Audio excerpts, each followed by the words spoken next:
আজি বিটিআৰ চৰকাৰে বিটিআৰত বসবাস কৰা ২৬টা জাতি জনগোষ্ঠীৰ সংগঠনক নিমন্ত্ৰণ জনায় আৰু বিটিআৰত থকা যি ভূমিৰ সমস্যা এই ভূমিৰ সমস্যা স্থায়ীভাৱে সমাধান কৰাৰ কাৰণে এটা পৰিকল্পনা হাতত লৈছে।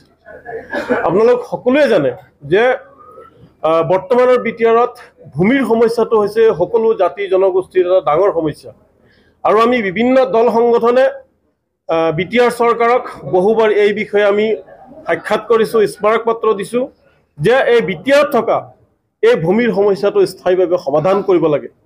চৰকাৰ আহে আৰু যায়, বিভিন্ন জাতি জনগোষ্ঠীক লৈ ৰাজনীতি কৰে, কিন্তু জনগোষ্ঠীৰ যি ভূমিৰ সমস্যা এই সমস্যাসমূহ কোনেও সমাধান নকৰিলে। আমি ধন্যবাদ জনাইছোঁ প্ৰমোদ বড়ো ডাঙৰীয়া আৰু চৰকাৰক যে তেওঁ এক যুগাত্মক পদক্ষেপ গ্ৰহণ কৰিছে আৰু যি পদক্ষেপৰ জৰিয়তে সকলো জাতি জনগোষ্ঠীৰ লোকে তেওঁলোকে মাটিৰ অধিকাৰ পাব। যাৰ ভূমি নাই তেওঁ ভূমি দিব বিচাৰিছে।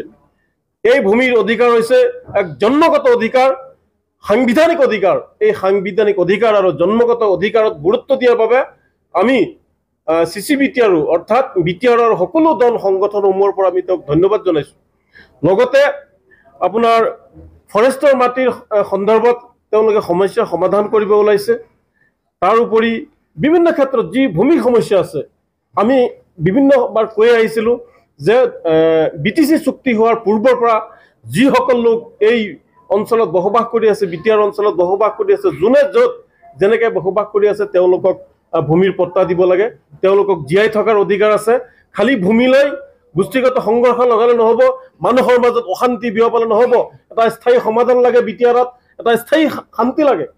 আজি দেখিছোঁ মানুহবোৰৰ মনত এটা উল্লাস আহিছে, এটা আনন্দ আহিছে যে বিটিআৰ চৰকাৰে তেওঁলোকক ভূমি দিব, ভূমিৰ সমস্যা সমাধান কৰিব, স্থায়ীভাৱে ইয়াত থাকিবলৈ এটা জেগা পাব। ইয়াতকৈ উপকাৰ আৰু মানুহে একো কৰিব নোৱাৰে।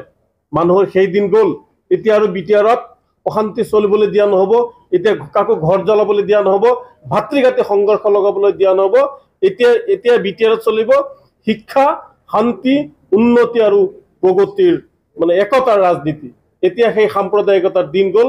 এতিয়া আমি সকলো জাতি জনগোষ্ঠীৰ লোক ঐক্যবদ্ধ হৈ আমি আগন্তুক দিনবোৰত বিটিআৰত থকা জলাঞ্জলি সমস্যাসমূহ আমি সমাধান কৰিবলৈ সংকল্পবদ্ধ হৈছোঁ।